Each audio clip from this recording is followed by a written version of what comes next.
The number one player in the world, Aryna Sabalenka.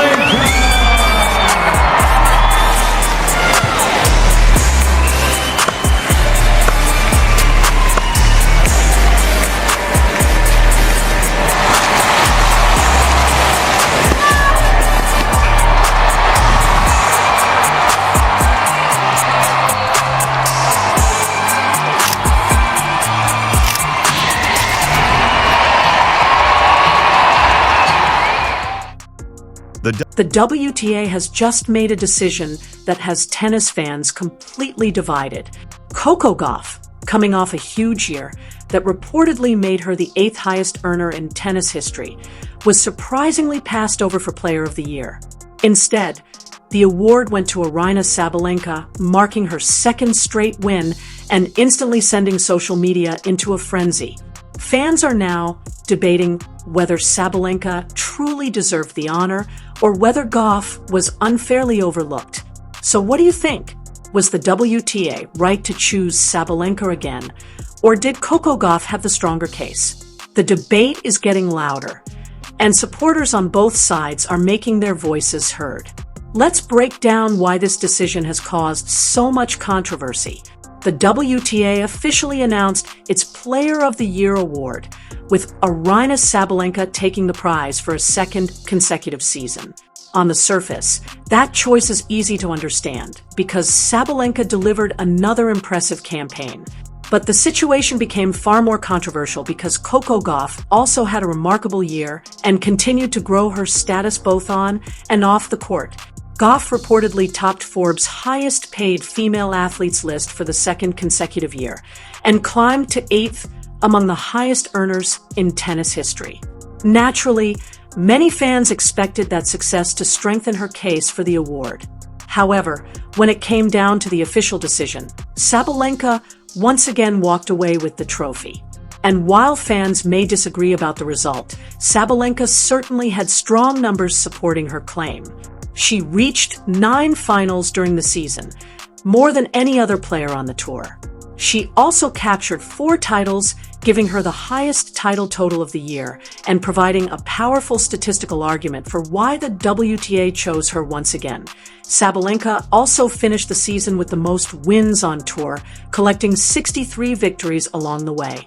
She also broke the single-season prize money record, earning more than $15 million solely from her performances on the court. And perhaps the biggest point in her favor, she remained ranked number 1 in the world throughout the entire season. Those are major achievements, and they clearly give her a strong argument for the award. But this is exactly where the debate becomes much more heated. Coco Gauff won the French Open, one of the 4 Grand Slam tournaments, and arguably one of the biggest prizes any player can claim in tennis. For many fans, winning a Grand Slam should carry enormous weight when deciding who had the greatest season. Yet, Sabalenka did not win a single Grand Slam during 2025. Not one. Despite that, she still ended the year as the WTA Player of the Year, leaving many supporters questioning how the award was ultimately decided. And that is the part fans simply cannot understand. How can a player win a major championship while another player wins the season award without claiming a single Grand Slam? That question is now at the center of the entire controversy. Hi guys, I'm here with this beautiful world #1 trophy. I wish I would finish my season a little bit better with the result here in the WTA finals, but I'm super excited and happy to have back this beautiful trophy. And thank you so much for all the support, for all the love throughout the year. I really appreciate it. And I mean, I just have to enjoy that, right? According to the WTA announcement, Aryna Sabalenka received nearly 80% of the media vote, meaning the final decision was not even particularly close. The voters clearly considered Sabalenka's consistency throughout the season more important than Coco Gauff's major championship victory. They saw Sabalenka's results, her long run at the top of the rankings, and her ability to keep delivering week after week, then gave her overwhelming support. And honestly, That result is surprising considering how much attention Gauff received throughout the year. Now, to be fair to Aryna, even if plenty of fans strongly disagree with the decision, her season was incredibly consistent. Reaching 9 finals in 1 year is a remarkable achievement, especially when most players would be thrilled to reach even 2 or 3. Sabalenka kept showing up at tournament after tournament and continued competing at an elite level without allowing major setbacks to derail her season. She was not simply winning occasionally, she was remaining dangerous and competitive almost everywhere she played. That consistency also helped her become only the 3rd player in the last 15 years to win the WTA Player of the Year award more than once. That puts Sabalenka in some very exclusive company alongside legends such as Serena Williams and Ashley Barty. So even though fans are frustrated, her achievement cannot simply be brushed aside. Sabalenka is clearly establishing herself as one of the defining stars of modern women's tennis. But now comes the other side of the argument, because Coco Gauff supporters have plenty of reasons to believe she deserved serious consideration. Gauff captured the French Open, giving her a 2nd Grand Slam championship after her US Open triumph in 2023.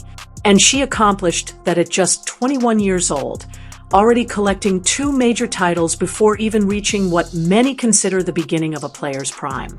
That kind of early success is exactly why so many people believe Gauff represents one of the most important young talents in the sport today.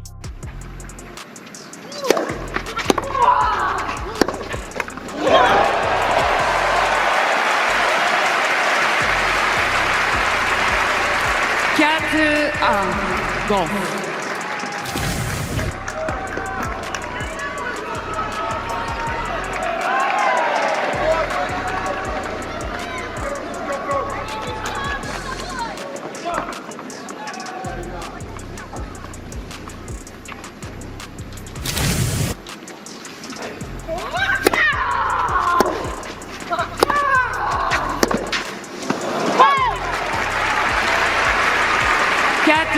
Outside of her French Open triumph, Coco Gauff still put together a very impressive season.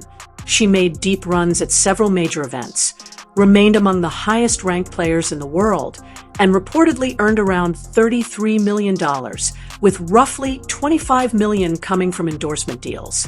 At this point, Gauff has become one of the most marketable stars in tennis, with major brands constantly competing for opportunities to work with her because she represents the next generation of the sport. That is why the WTA choosing Aryna Sabalenka based largely on consistency and statistics has left so many fans scratching their heads.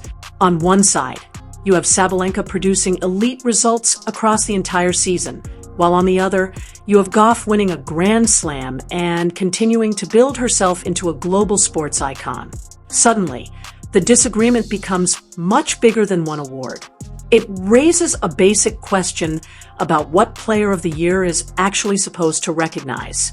Should the award go to the player who produced the strongest overall numbers throughout the season, or should it reward the player who delivered the most important achievements when the biggest moments arrived?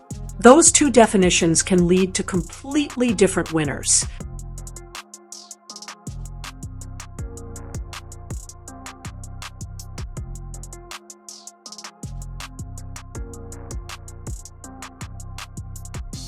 If the focus is purely on statistics, then Sabalenka has an extremely strong case.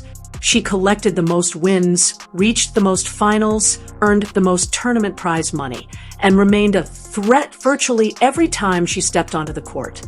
Her opponents knew they were facing one of the toughest challenges on the tour whenever her name appeared on the draw. That kind of reliability is incredibly valuable and deserves serious recognition. But if the focus shifts toward major achievements and overall cultural influence, the argument changes dramatically in Gauff's favor.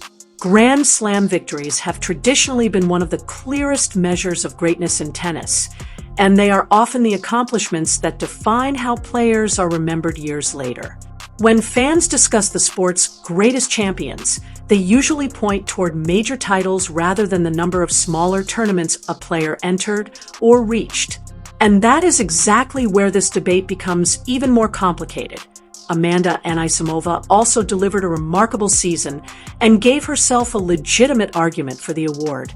She captured 2 WTA 1000 titles, reached Grand Slam finals at both Wimbledon and the US Open, and broke into the world's top 10 for the first time.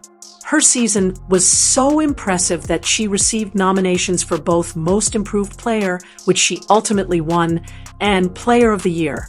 Realistically, she was always considered an outsider compared with Sabalenka and Gauff, but her achievements still showed just how competitive the season had become.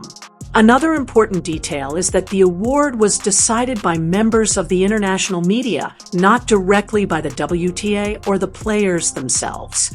Journalists and tennis writers were asked to consider the entire season and determine which player deserved the honor. When Sabalenka collected nearly 80% of those votes, the result was clearly not a narrow decision. It was a massive victory that showed the media placed greater importance on consistency, sustained results, and overall performance than on one spectacular peak moment. Tennis fans, however, often judge seasons through a completely different lens. They remember the biggest matches, the biggest stages, and the moments that create lasting memories.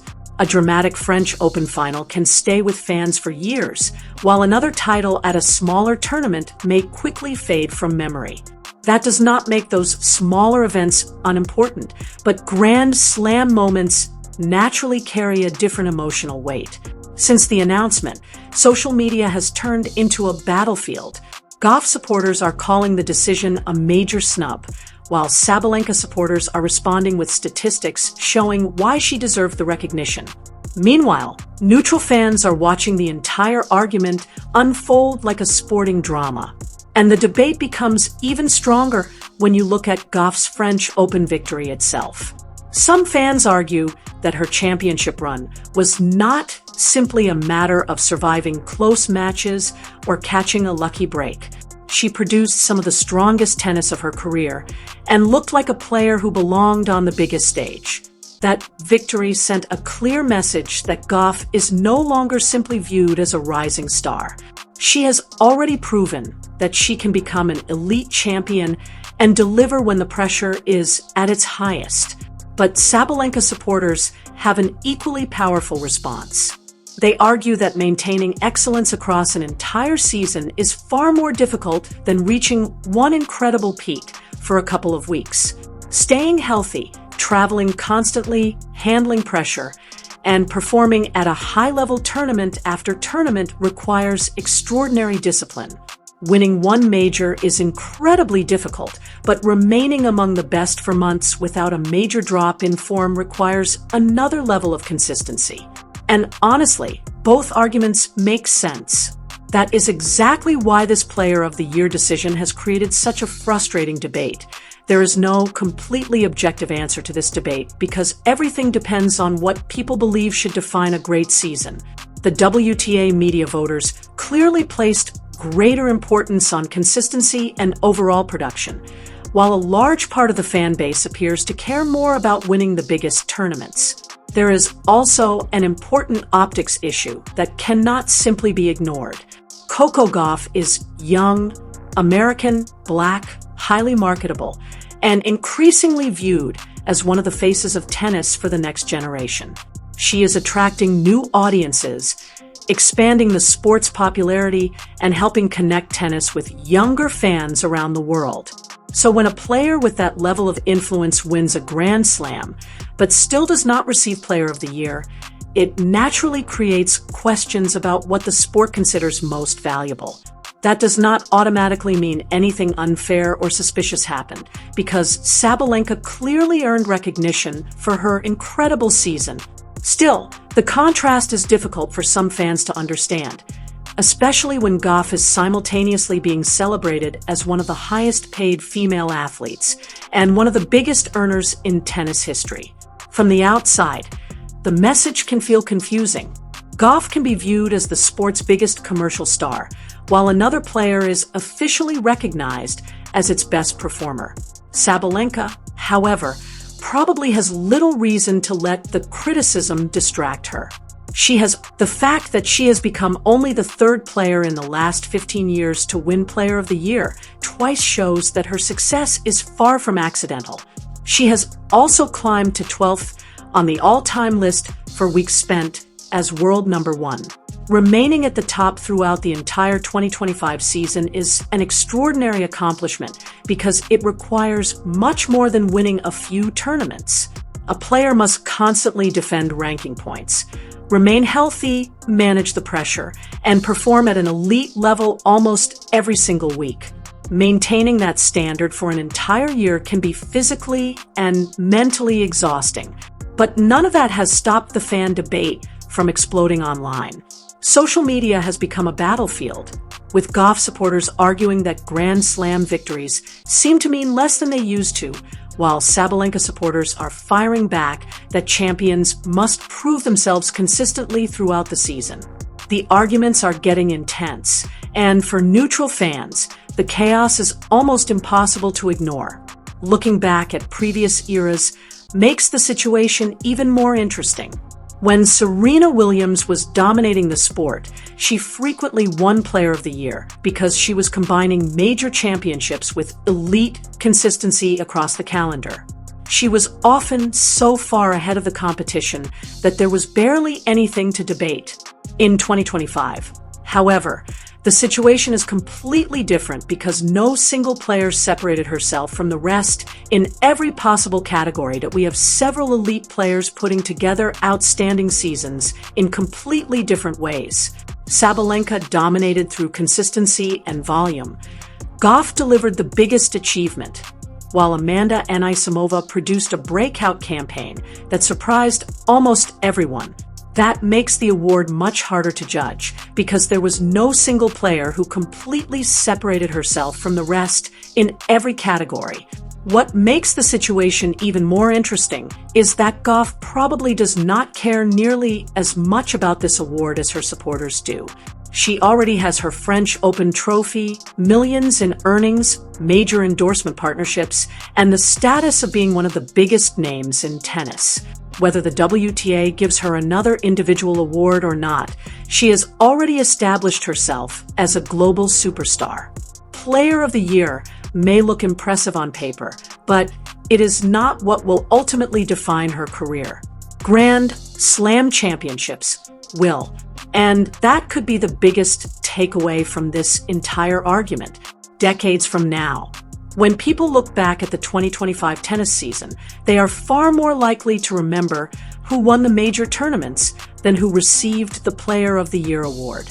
Grand Slam victories become permanent parts of a player's legacy, while individual season awards can eventually fade into the background.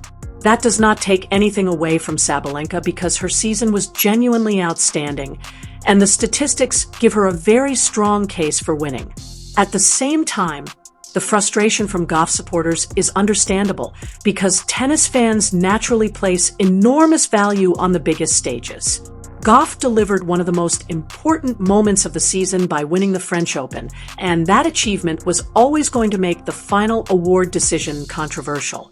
The WTA could potentially make these awards easier to understand by explaining the voting criteria more clearly.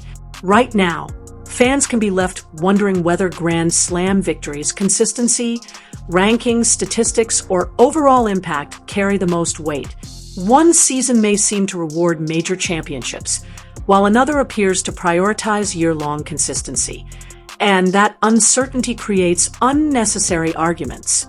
Ultimately, both Gauff and Sabalenka had phenomenal seasons, just in very different ways. Sabalenka was the most reliable and dominant presence across the full tour, while Gauff captured one of the sport's biggest prizes and continued building herself into a worldwide superstar. Both accomplishments deserve recognition, but the moment the WTA chose one player over the other, controversy was almost guaranteed. So there you have it. Aryna Sabalenka has officially been named WTA Player of the Year, while Coco Gauff supporters continue arguing that she deserved the honor instead. Was the WTA right to choose Sabalenka? That depends entirely on what you believe matters most in defining a great season. Either way, the debate is not going away anytime soon.